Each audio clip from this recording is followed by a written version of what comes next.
O sal é uma arma espiritual. Pergunto a você, quando foi a última vez que olhou para o saleiro da sua cozinha e viu algo além de tempero? Hoje vamos abrir a palavra e descobrir por que um grão de sal, na Bíblia, tem mais significado do que pensamos e por que entender isso pode mudar a maneira como lutamos espiritualmente. Prometo mostrar 3 funções essenciais do sal segundo as Escrituras: purificar, selar alianças e sim ser associado ao juízo. Fique comigo e faça um teste honesto.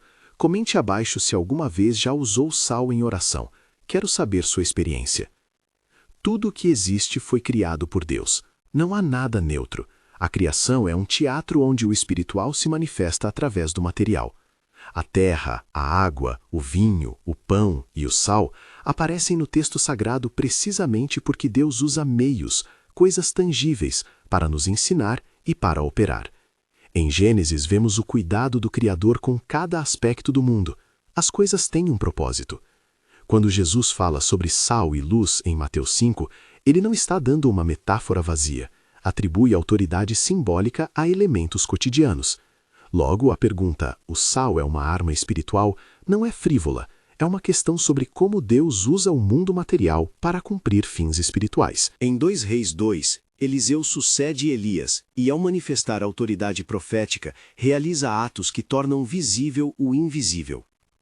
Em outro episódio, Eliseu purifica as águas de uma cidade envenenada, tornando-as férteis outra vez. Mais do que um milagre, um gesto que anuncia a restauração e vida. O uso do material, seja sal, terra ou palha, nessas narrativas, mostra que Deus muitas vezes opera através do tangível para ensinar e redimir. Também devemos lembrar do episódio da serpente de bronze, em Números 21. Moisés foi instruído a fazer um objeto visível, através do qual Deus traria cura para um povo que reconheceu sua necessidade. Esse instrumento, embora material, serviu como ponto de encontro entre fé e poder divino. O que nos alerta nesse caso é a tensão.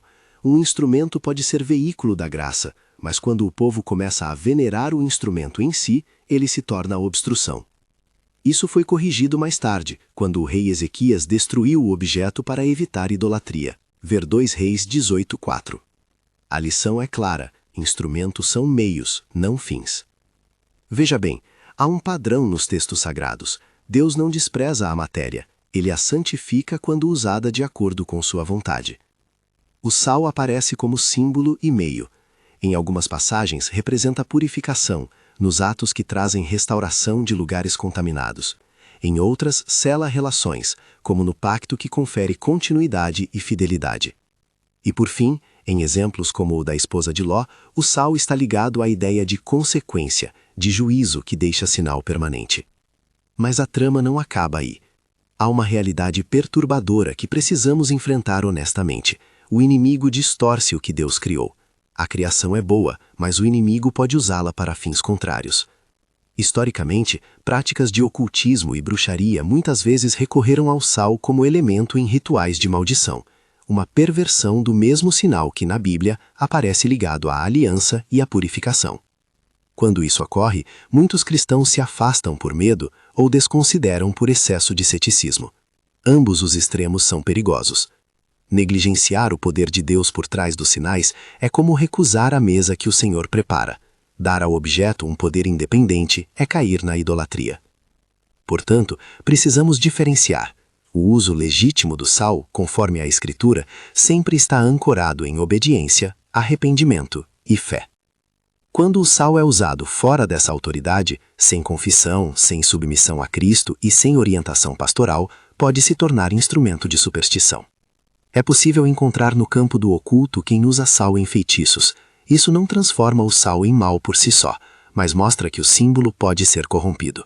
A nossa resposta deve ser dupla: recuperar a compreensão bíblica do que o sal representa e reestabelecer práticas sob a autoridade de Cristo.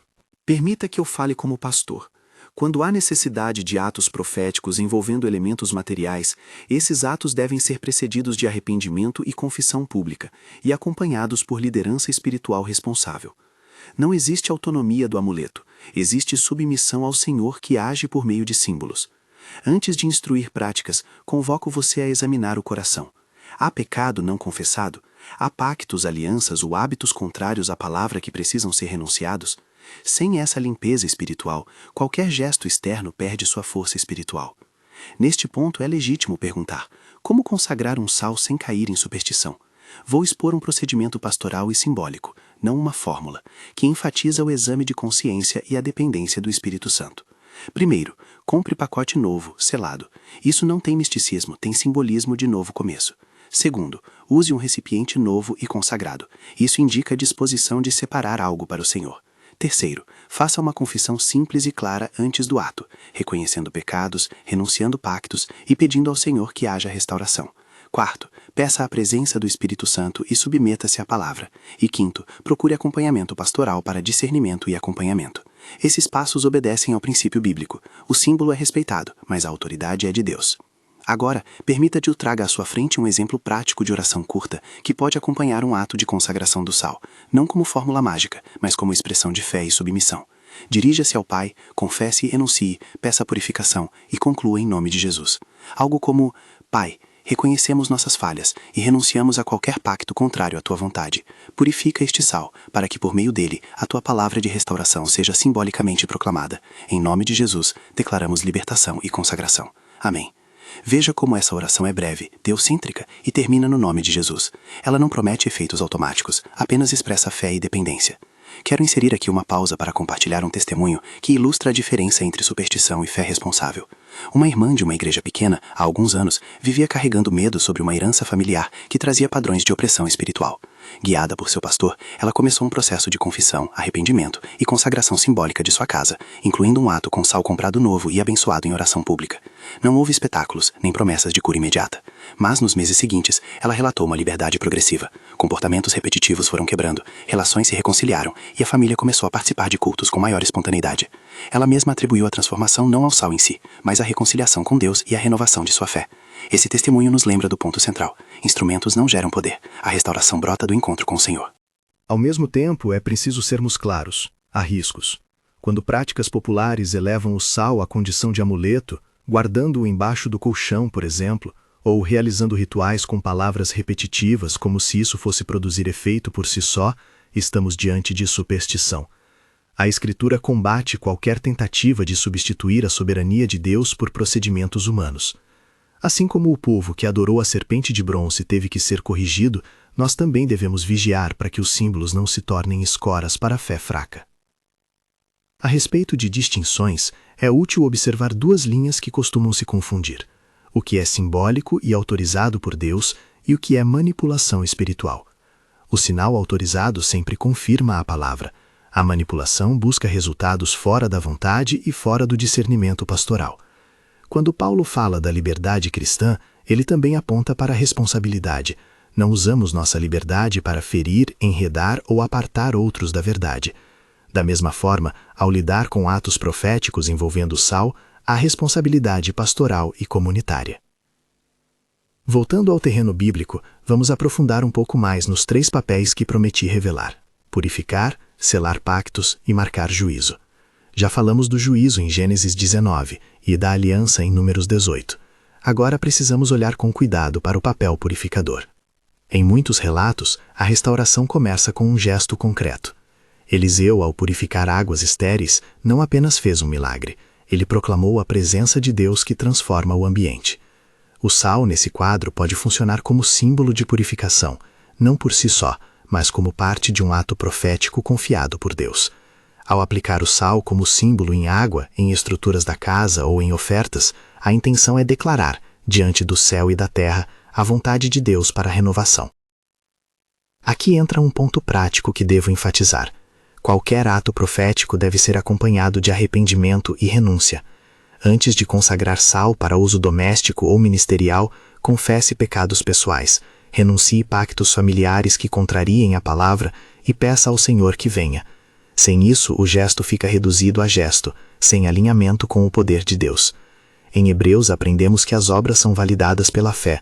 Do mesmo modo, atos simbólicos são só frutíferos quando nascem de fé viva e obediente.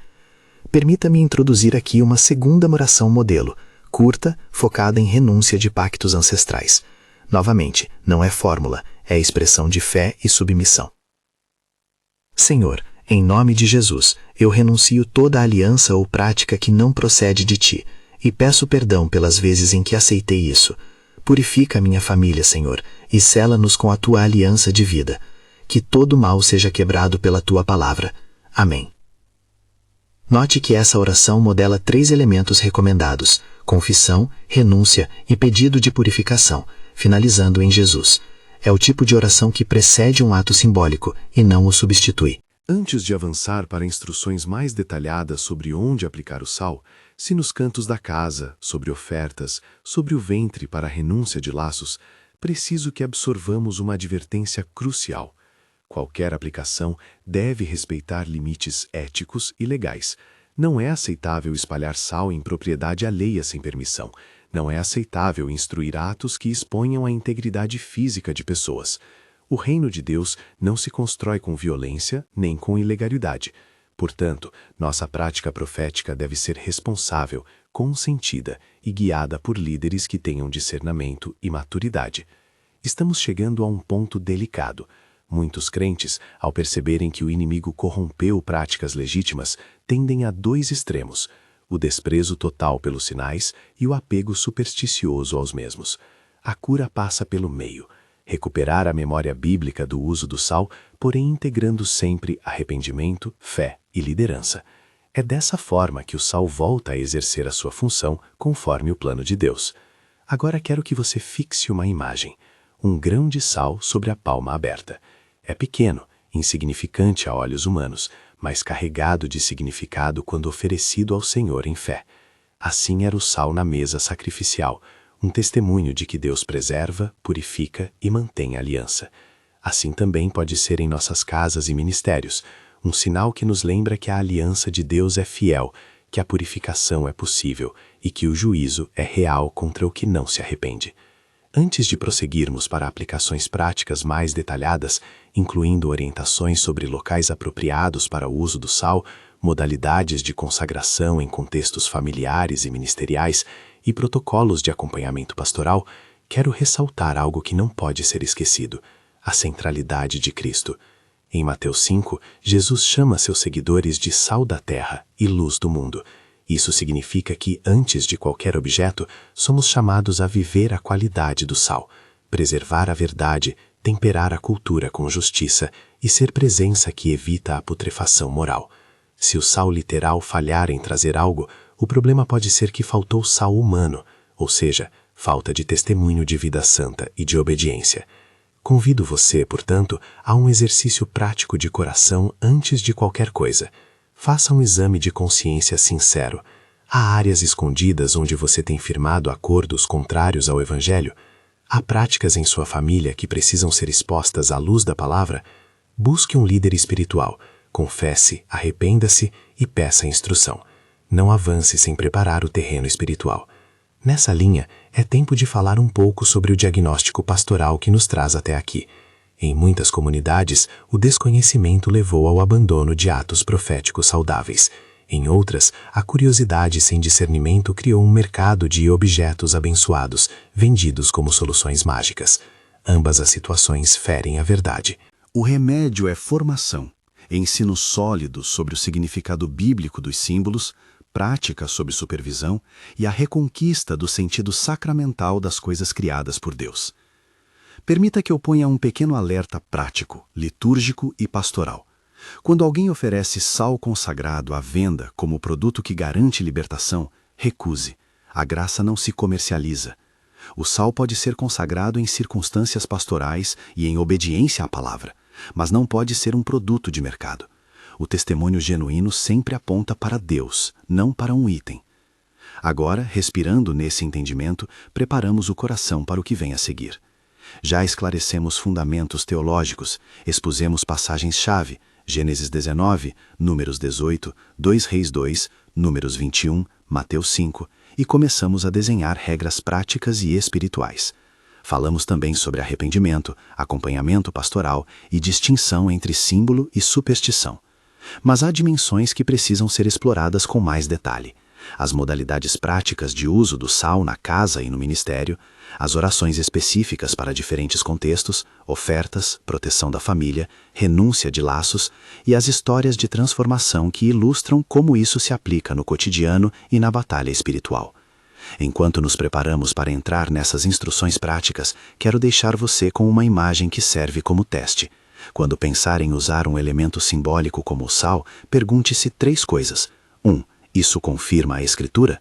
2. Há arrependimento e confissão antes do ato? 3. Há supervisão pastoral?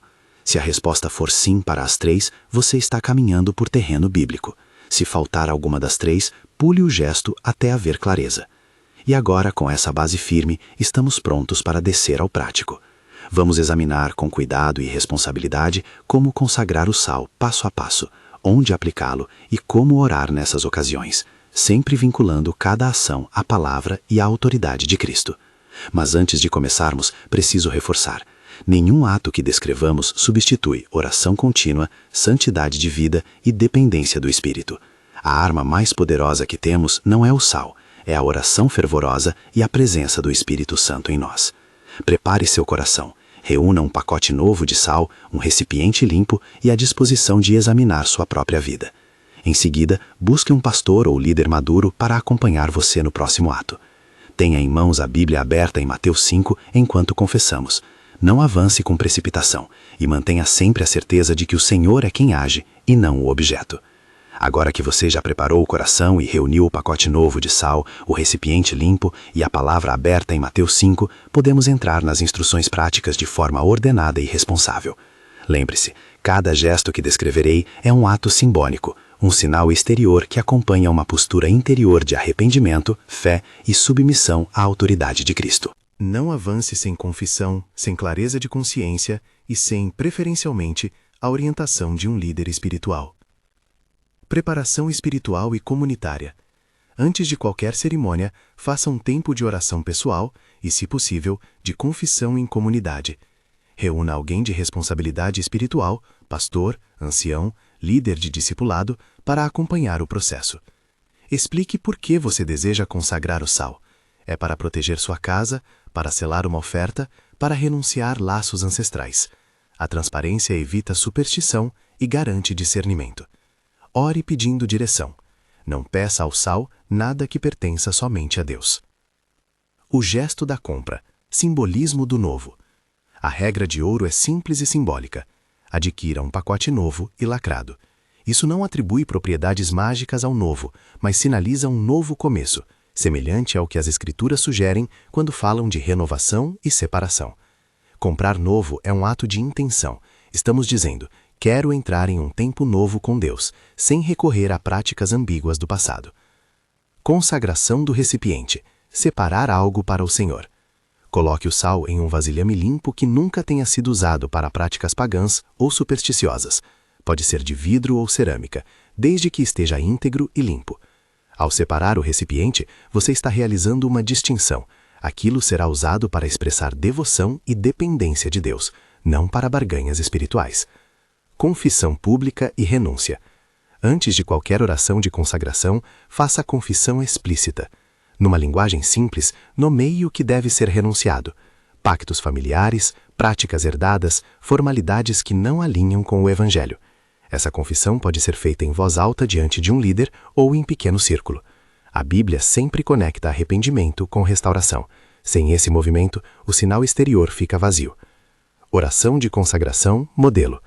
Aqui vai uma oração curta que pode ser usada como guia, lembrando que não é fórmula mágica, mas expressão de fé. Pai soberano, reconhecemos que erramos e pedimos perdão. Renunciamos toda a aliança contrária à tua vontade e suplicamos que o teu Espírito esteja presente. Consagramos este sal ao teu serviço para que seja símbolo da tua purificação e da tua aliança renovada em nossas vidas. Em nome de Jesus, declaramos libertação e consagração. Amém. Como aplicar o sal em situações específicas? A aplicação deve ser sempre contextualizada e acompanhada de oração e discernimento pastoral. Aqui estão modalidades que têm respaldo simbólico e pastoral, desde que praticadas com responsabilidade.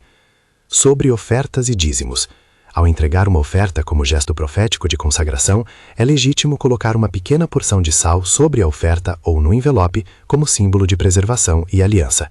Isso remete à prática cultural do Antigo Testamento, onde o sal acompanhava os holocaustos. Ver Levítico. Faça isso com reverência e explique à sua igreja o significado. Na casa, aplicar sal nos cantos interiores da sua casa pode ser um ato simbólico de declarar purificação. Em vez de espalhar sal livremente, coloque pequenas porções em recipientes discretos em pontos estratégicos, canto dos quartos, corredor principal, sempre com oração de consagração. Alternativa segura, aspergir uma solução simbólica de água benta ou ungida com sal, caso sua comunidade use esse recurso litúrgico, sempre com acompanhamento pastoral. No umbral ou porta, ungir o batente da porta com um pouco de sal simboliza declarar a casa como território consagrado. Novamente, faça isso com permissão dos moradores e compreensão do sentido espiritual. Não é para afastar pessoas, mas para marcar a presença do Senhor. Sobre o ventre ou área de esterilidade emocional ou laços ancestrais. Algumas comunidades utilizam a prática simbólica de colocar uma pequena porção de sal num pano limpo sobre a barriga ou, preferencialmente, em oração representativa sem contato físico, para declarar renúncia de laços espirituais nocivos. Se houver risco de constrangimento ou trauma, substitua pelo gesto de segurar o sal na mão e orar. Não imponha rituais que exponham ou causem desconforto. No local de culto, líderes podem consagrar um pote de sal para uso litúrgico em momentos específicos, como antes de uma campanha de oração ou consagração de ofertas. Isso deve ser registrado nos procedimentos da comunidade para evitar confusões. 7. Regras de segurança e ética. Nunca espalhe sal em propriedade alheia sem autorização. Não instrua atos que ferem a dignidade de outras pessoas. Não utilize o sal para causar constrangimento, punição ou dano físico. Evite qualquer prática que interfira com a vida de vizinhos, com as normas de condomínio ou com leis locais. 8. Discernimento em relação à bruxaria e práticas corrompidas. Muitas vezes o inimigo perverte o que Deus criou. Se você encontrar sinais de práticas ocultas envolvendo sal, amuletos, inscrições, rituais, não tente combater essas coisas por conta própria. Busque liderança pastoral e oração comunitária. A batalha espiritual objetiva restaurar, não se vingar. Em contextos de necessidade extrema, pastores com discernimento devem conduzir atos de liberação e proteção, sempre guiados pela Escritura, pela oração e pelo cuidado pastoral. 9. Acompanhamento e perseverança. Não trate um ato simbólico como um evento isolado. A consagração deve ser acompanhada por disciplina espiritual, leitura bíblica, oração regular, comunhão na igreja, jejum se for orientado pelo líder. Pequenos sinais externos são férteis quando ancorados em vida de obediência. Lembre-se da advertência de Jesus. Seus discípulos são o sal da terra. Mateus 5. Isto aponta para a transformação de vida mais do que para rituais. Agora, aprofundemos um pouco as orações modelo que podem acompanhar aplicações distintas. Cada uma é breve, teocêntrica e finaliza em nome de Jesus. Oração para a purificação de um ambiente. Senhor, por tua misericórdia pedimos purificação para este lugar. Perdoa nossos erros e expulsa todo vestígio daquilo que não te glorifica. Que a tua presença habite aqui e que tudo seja restaurado segundo a tua vontade. Em nome de Jesus. Amém. Oração para consagrar uma oferta. Pai, oferecemos este presente como expressão de gratidão e entrega. Sela esta oferta como teu favor e usa-a para edificar o teu reino. Que ela seja aceita por ti segundo o teu coração. Em nome de Jesus. Amém. Oração de renúncia de pactos familiares. Senhor Deus de nossos pais, renuncio em nome de Jesus todo acordo e prática que tenha se infiltrado na minha linhagem contra a tua verdade. Que a tua aliança de vida triunfe sobre toda herança contrária. Purifica-nos e fecha as brechas. Em nome de Jesus. Amém. Não repita palavras como se fosse um ritual mecânico. Use esses modelos como estruturas que expressam arrependimento e fé. A liberdade cristã permite que adaptemos as palavras conforme a situação, desde que preservemos confissão e dependência do Senhor. Agora, compartilho mais um testemunho para ilustrar o poder que há quando a prática é acompanhada de fé e disciplina espiritual. Um casal de uma congregação descreveu anos de conflitos familiares que pareciam hereditários, aversão à igreja, padrões de violência verbal, falta de sustento espiritual. Após um período de discipulado com o pastor e de confissão pública, fizeram um ato de consagração da casa com sal novo, leitura de salmos e jejum de 3 dias. Não houve espetáculo. O que aconteceu foi um processo gradual. Membros da família passaram a se envolver em atividades da igreja, a linguagem de ofensas caiu e o casal encontrou o ritmo de oração juntos. O sal, para eles, foi um ponto de partida simbólico que os lembrava diariamente do compromisso assumido diante de Deus. A restauração veio pela graça e pela persistência, e não pelo objeto em si. Outra história. Um ministério rural enfrentava frequente vandalismo e sensação de opressão espiritual. Líderes consagraram a igreja local, explicando à comunidade o sentido bíblico do gesto e convocando um período de oração intercessória. Depois de alguns meses, houve diminuição dos incidentes e crescente participação nas reuniões. Novamente, não se pode atribuir a mudança apenas ao sinal, mas ao movimento de oração, arrependimento e unidade que o sinal ajudou a promover. Agora tomo distância para tratar de um perigo fundamental, a idolatria dos instrumentos. A serpente de bronze é o melhor exemplo no AT para compreendermos esse risco. Em Números 21, o povo foi curado pela obediência ao sinal indicado por Deus. Contudo, com o tempo, esse objeto tornou-se alvo de adoração, e Ezequias destruiu-o porque impedia o povo de olhar para Deus. 2 Reis 18:4. Essa narrativa nos lembra que o instrumento pode tornar-se obstáculo se a fé deslocar-se do Criador para a coisa criada. Portanto, destrua qualquer possibilidade de que o sal ou qualquer outro sinal ocupe o lugar de Deus em sua vida. A tensão que se apresenta é esta: Deus usa meios, mas não quer ser reduzido a meios. Ao sal pode tocar nossas memórias, nossas tradições e nossas práticas cultuais. Quando guiada pela palavra e por líderes zelosos, pode fortalecer a caminhada espiritual.